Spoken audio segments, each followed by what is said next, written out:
बिस्मिल्लाहिर्रहमानिर्रहीम। आप देख रहे हैं YouTube channel overseas production USA और मैं हूं शिकागो डाउनटाउन से जब्बार में। आज पाकिस्तान में जिस तरह मीडिया का गला घोंट दिया गया है, हम समंदर पार मुकीम पाकिस्तानी दयानतदार साफियों की मजबूरियों को अच्छी तरह जानते हैं कि हकीकी सहाफत करना इस वक्त पाकिस्तान में कितना बहादुरी या अपने खानदान से जुल्म करने के मुतरादिफ है। और उन कमीने और ज़मीर फरोश साफ़ी नुमा काली भेड़ों को भी बहुत अच्छी तरह जानते हैं जो अगर मगर करते हुए मक्कारी दिखा रहे होते हैं। इनके साथ ही हर सियासी जमात के 25-30 मुर्गों को भी हर रोज टीवी पर देखते हैं, जिन्हें इनके सरबरा नुमा आकाओं ने पिंजरों में रखा होता है और बारी बारी लड़ाने के लिए टॉक शोज में भेजते हैं। ये खूबसूरत पिंजरे सेनेटर्स से लेकर नीचे काउंसलर्स तक के नामों से पहचाने जाते हैं। इनकी लड़ाई के लिए कुछ काम पहले किए जाते हैं। मसलन राना सनाउल्लाह को मंशियात के केस में फंसा दिया जाता है और उसको किसने फंसाया था ये भी सब जानते हैं। आज जब कोई मुर्गा अपने आका के किसी काम को जस्टिफाई करना चाहता है तो वो राना सनाउल्लाह के केस की मिसाल को इस्तेमाल करता है और सारे मामले को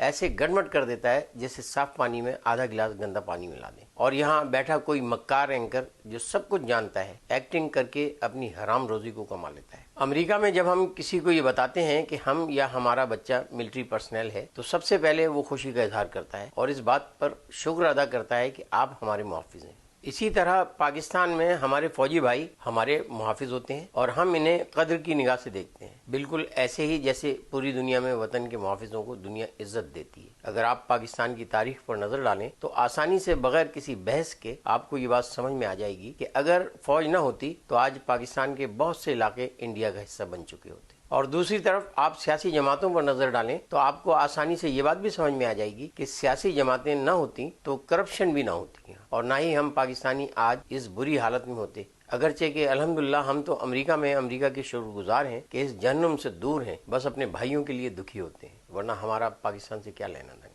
अक़वाम आलम एक दूसरे से रियासतों के जरिए ताल्लुकात रखती हैं, बशमूल अमेरिका यहाँ भी इस्टेब्लिशमेंट पॉलिसी बनाती है, वरना हर मुल्क में सियासी शख्सियात तो आने जाने वाली होती हैं सिवाय बादशाहत के। एक दफा जरदारी ने अपनी तकरीर में कहा था कि हम सियासतदान हमेशा के लिए होते हैं जबकि तुम लोगों को तो चले जाना है। अजीब बात कही थी। सोचने की बात यह है कि हमारी सियासी शख्सियात क्यों नहीं जाती सिवाय जमात इस्लामी के। इसी के साथ ये बात भी रोज़े रोशन की तरह आया है कि हमारी रियासत या एस्टेब्लिशमेंट बाहर से डिक्टेशन लेती है, इसमें कोई दो राय नहीं है। रियासत के एक इदारे फौज का सरबरा अमेरिका की मर्जी से लगाया जाता है। ये बात आला फौजी ओहदों पर फाइज शख्सियात रिटायर होने के बाद कहती आ रही है। इनकी इस मजबूरी की वजह आम आदमी नहीं जान सकता, जो हम भी नहीं जानते। पाकिस्तान के मीडिया के जरिए हम ये सुन चुके हैं कि अमेरिका आकर जब जनरल बाजवा ने अपनी मुलाजमत की मुद्दत बढ़वाना चाहिए तो यहाँ से इसे इनकार कर दिया गया। इसके अलावा भी मीडिया का रिकॉर्ड हमें ये बताता है कि बहुत से आला फौजी अफसरान ये मीडिया पर आकर बयान देते आ रहे हैं कि पाकिस्तानी फौज का कमांडर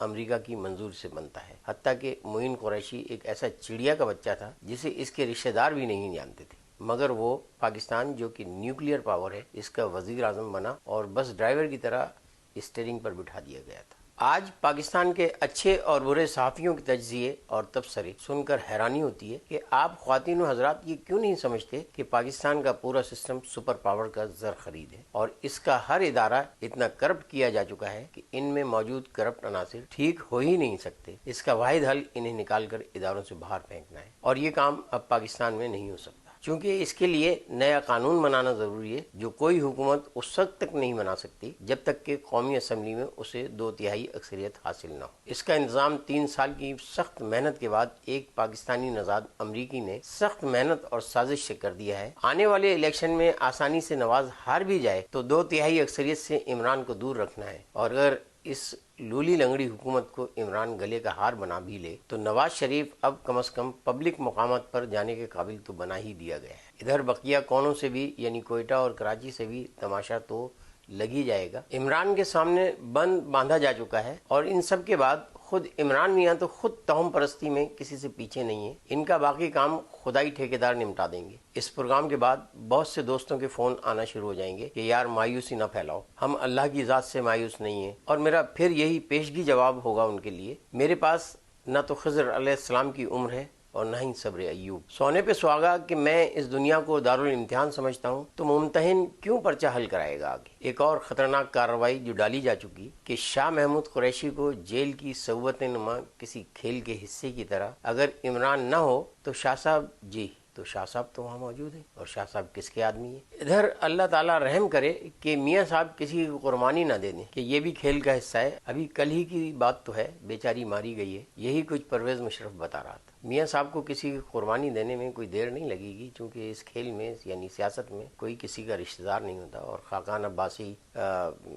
سعد رفیق، اور ایک وہ سیالکوٹ کے بیچارے، بہت سارے لوگ ہیں جن کی قربانی دی جا سکتی ہے، اور بہرحال میاں صاحب اب پبلک مقامات پر آنے کے لائق تو ہو ہی چکے ہیں۔ ہر روز کوئی دانشور ٹی وی پر اپنے پروگرام میں اداروں سے آس لگانے کا درس دیتا ہے، حالانکہ سب یہ بات جانتے ہیں کہ یہ امیر شہر کا مسئلہ نہیں ہے، اور سارے ادارے اتنی محنت سے یہ کام کرتے ہیں کہ وہ ان کی ایکٹنگ حقیقت کا روپ دھار لیتی ہے۔ جیسے کون جانے کہ فوجی عدالتوں کا قانون صرف اس لیے بنایا گیا ہو کہ کوئی قاضی فائز عیسیٰ آئے گا اور اسے اڑا کر پھینک دے گا، اور اسی کے ساتھ اس فیصلے کی عوامی پذیرائی ہوگی، اس کے بعد وہ اپنا اصل کام دکھا دے گا۔ بہت سے غیر جانبدار صحافی بھی آج اپنے پروگراموں میں اداروں کو غیر جانبدار سمجھنے کے مرض میں مبتلا دکھائی دیتے نظر آتے ہیں، یا ہو سکتا ہے یہ ہمارا محض قصور ہو کہ وہ اس مرض میں مبتلا ہیں۔ ساتھ ہی بیچارے جب دلیل نہیں بچتی تو مجبوراً اللہ تعالیٰ کو بھی بیچ میں لے آتے ہیں۔ ناظرین، شکاگو سے جبار میں ہو اگلے پروگرام تک کے لیے اجازت چاہتا ہے۔ یار باقی صحبت زندہ، اللہ حافظ، پاکستان و امریکہ زندہ باد۔